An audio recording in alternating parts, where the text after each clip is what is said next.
Uma conversa boa com o professor Sinuê. Hoje nós vamos falar um pouco de riqueza, usufruir da riqueza. É daqui a pouquinho.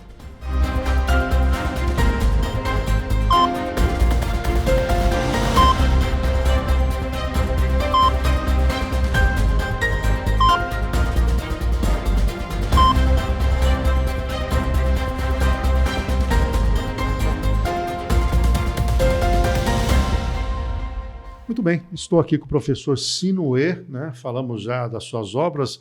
No episódio anterior nós fomos longe, hein? Falamos um pouco dos jovens. Prazeroso e aí demais. A gente acabou falando no final sobre riqueza. E aí eu queria retomar esse tema, porque, Sinuê, nós temos um período na vida da gente que é o período que a gente chama mais produtivo, né? Inclusive, em várias palestras que eu acompanhei do professor Marins, entre outros, né, ele sempre colocava, puxa vida, você vai trabalhar os 30 melhores anos da sua vida, as 8 melhores horas do dia, e você não vai ter prazer com isso. Nossa, e às vezes a gente fica adiando muito, né? Minha mãe, ela tinha uma toalha de mesa que ela falava, vai para uma ocasião especial, e ela morreu sem usar. Então a gente tem que ter um pouco dessa mescla, né, entre usufruir do que eu tenho e o que pode me possibilitar como prazer, como atendimento de necessidade, e ao mesmo tempo eu também tenho que ter um planejamento.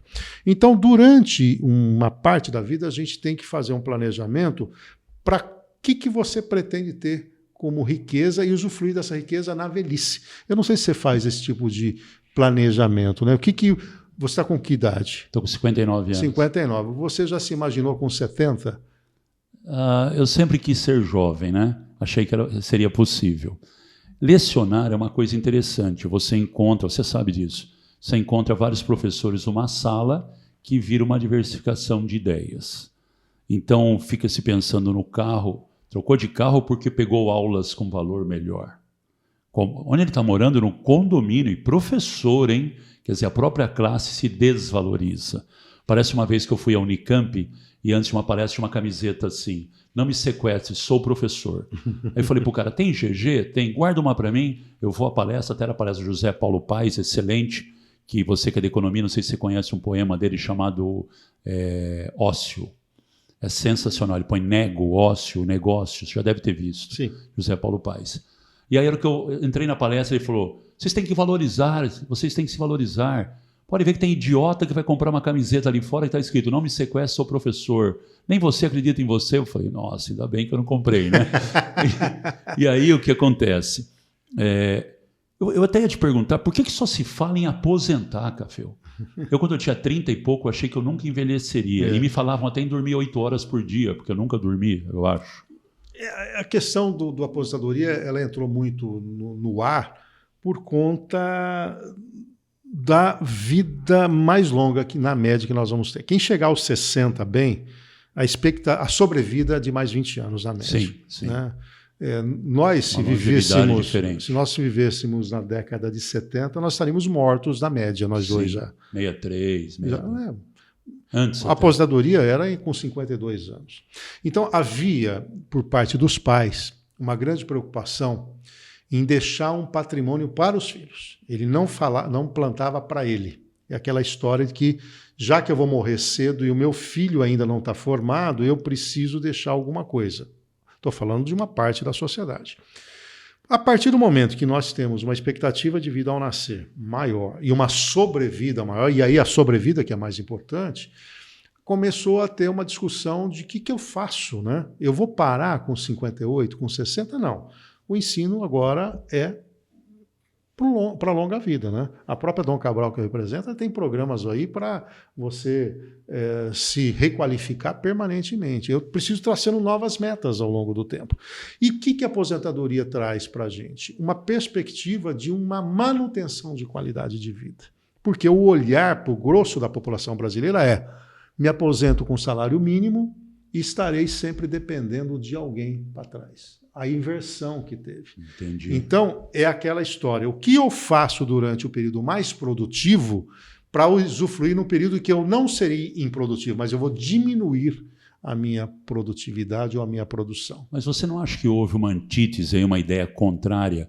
Por exemplo, em vez de nos venderem sonhos, começaram a nos vender planos de saúde e fundos mútuos, emendado na aposentadoria. Mas aí faz parte de uma proteção. Sim. E aí a questão é assim, eu quero... Você acha totalmente válido?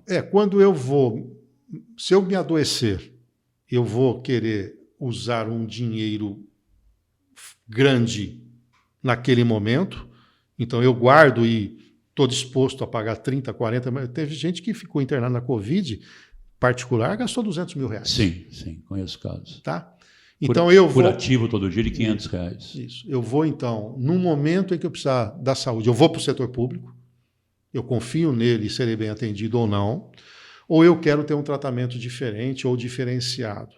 Naquele momento, eu estou disposto a colocar 30, 40, 50 mil reais para um tratamento, ou eu prefiro diluir isso ao longo e pagar até mais que cirurgias, isso. Né? E pagar mais que isso. Visão. Quando você põe o racional teu para funcionar, você fala, eu prefiro pagar um pouquinho por mês e não ter trabalho.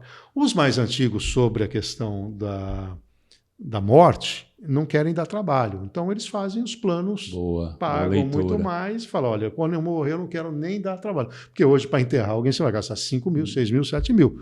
Aí eu morro e aí? O meu herdeiro é que vai ter que cuidar disso. Então, eu pago um plano funerário. Então, são produtos criados para que você dilua o seu investimento. Agora, por exemplo, seguro de vida, uma boa parte agora já é reembolsável, que é o seguro de vida que você paga, que é quase uma capitalização, em que em determinado momento você pode usufruir de volta. E tem um outro detalhe também, que é um planejamento patrimonial. Vou fazer um seguro de vida, o que você tem medo de, quando você morrer, acontecer? Aí eu tenho receio que meus filhos não concluam o estudo dele. Quanto precisa para concluir os estudos dele? Se você morresse agora? 200 mil reais. Então vamos fazer um seguro de 200 mil reais, que esses herdeiros fazem isso. Em outras palavras, nós temos um período na vida em que a gente acumula riqueza. E tem um período que a gente tem que usufruir dessa riqueza. Se eu não acumulo muito, eu vou depender do INSS. E aí a minha qualidade de vida cai no princípio de qualidade de vida, de ter o mesmo conforto que eu tenho, né? Não ostentação, mas eu não quero deixar de viajar quando me aposentar. Ora, mas se você, durante a sua vida útil, você ganha 10, 15 mil reais e você vai se aposentar com 4 mil, então, você vai perder aí. Esse que é o lance. Então, se você não fizer um planejamento para isso, essa é a questão. E, exceto o setor público, que tem a possibilidade de ter uma aposentadoria com valor integral em algumas categorias, está mudando, os demais cai muito o nível de renda. Né? Então, você acha que o Steve Jobs, aquela frase parecida com isso, você não vai levar o dinheiro para o caixão, né? Caixão não tem gaveta, algo parecido, você acha que ele falou quando soube do câncer ou ele pensava isso? Pode ser as duas coisas. Quando você tem o choque de realidade, você tem uma outra percepção. A tendência é você querer usufruir. Tem até uma historinha engraçada. O sujeito ganhou na loteria milhões, né? E ele falou, eu não quero deixar dinheiro para ninguém, né? Então ele falou, bom, eu vou morrer com 65 anos, então eu ganhei tantos milhões e vou gastar. E o sujeito está pobre porque ele está indo até os 80 anos, quer dizer, ele fez a conta errada, né? Então são questões como essa que você tem que conviver com a perda, né? O que existe, na verdade, e quando você tem filhos, muda a percepção, é que eu tenho que viver intensamente hoje, eu sei que eu posso morrer a qualquer momento, a pandemia trouxe esse choque de realidade. Eu conheço empresários que nunca tratou de sucessão na empresa. Ele falou, nossa, eu descobri que eu vou morrer um dia e eu preciso discutir a sucessão. Então, Sinué, a questão toda é, o que eu posso fazer para equilibrar o momento e, num futuro, não ficar dependendo de ninguém? Não tem coisa pior do que, pelo menos para mim, né, que você está lá com 60, 70 anos, alguém vai te colocar num local para velho, para idoso, porque eu não tenho dinheiro para ter um conforto que eu gostaria. Mais ou menos. Prefiro morar na praia. É por aí. Tem gente que tem esse planejamento. Agora, só para te perguntar sobre isso, lecionando em São José dos Campos, sala dos professores, um professor de matemática, grande amigo, disse o seguinte, você gasta até os 18 anos com um filho R$1 milhão. É mais ou menos isso. É uma conta certa? É conta certa.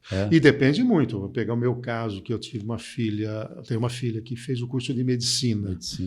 Na escola particular. fora do centro, ou seja, você tem que ter condição de deslocamento, roupa, alimentação, roupa, moradia e o próprio curso. Aí você pode pôr mais uns 500 aí nessa brincadeira. Por isso que hoje ter filho tem muito também dessa questão. Eu conheço muitos casais que têm optado ou por não ter, ou ter um único filho. Para ter um único filho. Passear. É óbvio que isso é um olhar de um outro prisma em relação ao que você quer depois para frente, né? Mas cresce muito isso de falar, bom, em 2 eu tenho um tipo de qualidade de vida, em 3 essa qualidade cai, em 4 pior ainda. Mas tem aquele lance, né? De deixar o legado, de ter alguém que cuida de você, de ter os netos e tudo mais. São escolhas que você tem que fazer. E em economia e finanças, nós somos muito resultado das nossas escolhas. Né? E como na vida, né? Então eu posso escolher gastar tudo, eu posso escolher não gastar nada, eu posso escolher ser avarento, eu posso escolher não ser avarento. Então aí vai depender muito. Eu sempre me pergunto por que todos os comentaristas de futebol não seriam bons treinadores. Você, como um grande economista, uma grande na mão, você se tornaria milionário?